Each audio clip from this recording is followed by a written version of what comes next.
Kamoa Copper, c'est certainement le plus grand projet minier de la RDC. Cette société minière anonyme était la cible de la visite du gouverneur Richard Muyej-Manguinz-Mons. Tchikez Diemou et Muzangisa Mutalenou, deux sénateurs élus du Lualaba, ont pris part à cette descente.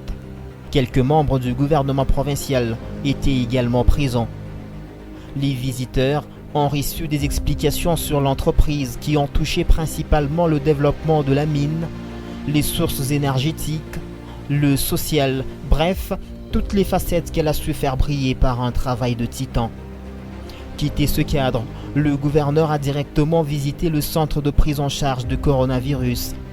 Une salle équipée à la hauteur de l'entreprise avec des machines de haute technologie.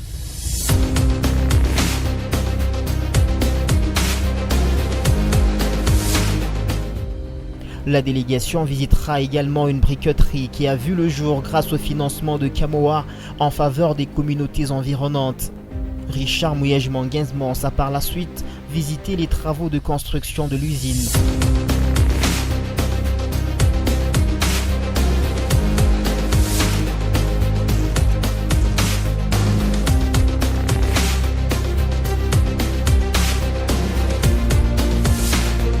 La capacitation de l'employé est un secteur pris au sérieux à Kamoa.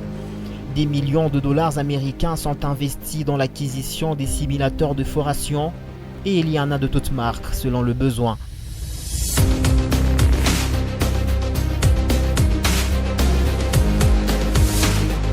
Visiter Kamoa, c'est surtout visiter sa célèbre mine de Kamkula. Et c'était chose faite par le gouverneur.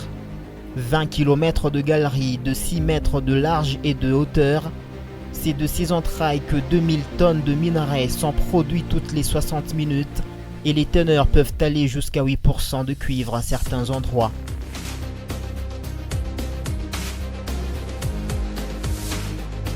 Kamoa est devenu toute une fierté pour la République.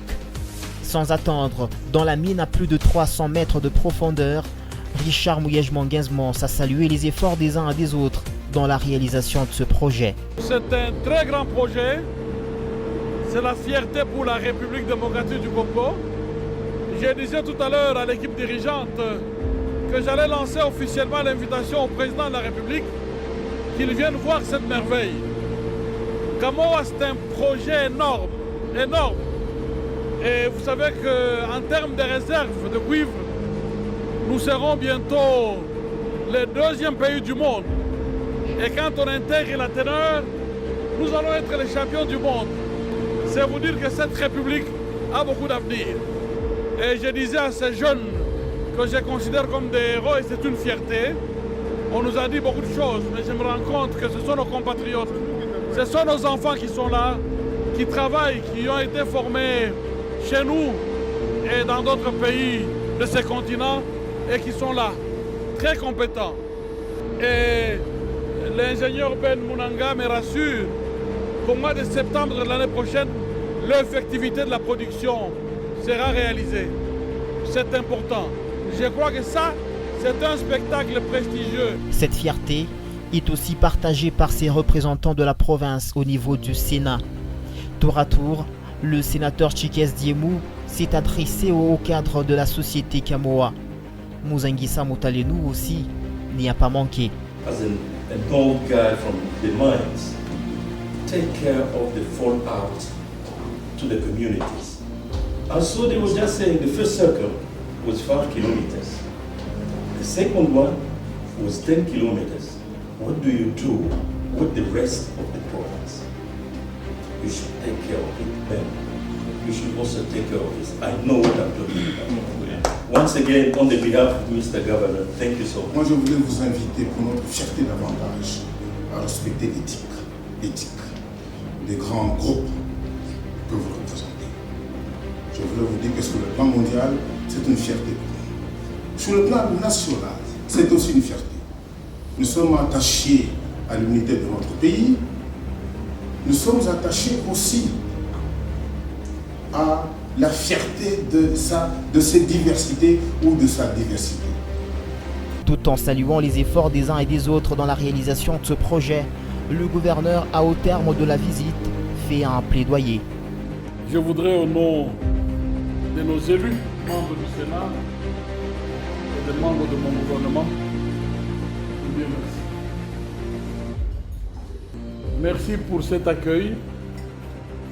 Merci pour nous avoir permis de constater que l'espoir est encore permis pour tout notre peuple. Grâce au travail fait par des compatriotes et par des partenaires venus des pays amis et qui ont accepté d'investir dans ce pays. Je suis heureux qu'en ce moment où Kamoa Copper cherche à franchir le dernier pas, il y a encore des obstacles, il y a des écueils à résoudre. Je suis heureux d'avoir amené nos élus, d'avoir amené mon gouvernement, et je peux me permettre de vous dire que nous vous accompagnerons et que nous allons vaincre ensemble ces écueils.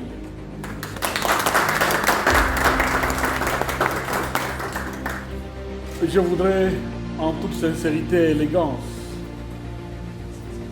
demander quelque chose. Donnez-nous les armes pour nous défendre. Je suis représentant du chef de l'État en province et je voudrais insister en toute élégance sur le respect de la loi. Vous avez choisi ce pays, vous l'avez aimé. Je vous invite à respecter nos lois. La loi sur la sous-traitance. Je n'ai eu aucun rapport. Je l'ai dit, comme je l'ai dit hier à Ben, faites en sorte que cette loi soit scrupuleusement respectée, parce que nous voudrions voir émerger à partir de cette mine une classe moyenne. Nous voudrions que les Congolais profitent du rayonnement de cette prospérité pour créer d'autres richesses. Et je suis fier quand je vois mes jeunes enfants, mes jeunes frères, tous ces ingénieurs dans les mines. Moi, on m'a dit que je ne trouverais que des Sud-Africains. Mais je suis impressionné. Ce sont mes compatriotes. Les tableaux que je vis, les tableaux que je suis en train de vivre encore et que j'ai vécu tout à l'heure dans la mine, m'a beaucoup réjoui. Mon plaidoyer, leur dignité soit préservée et qu'ils se sentent davantage responsabilisés. Ils sont compétents et peuvent assumer des postes de responsabilité. J'aimerais en toute sincérité, quand je viendrai avec le président de la République, que vous puissiez nous présenter le plan d'épanouissement de ces jeunes vers des postes de responsabilité.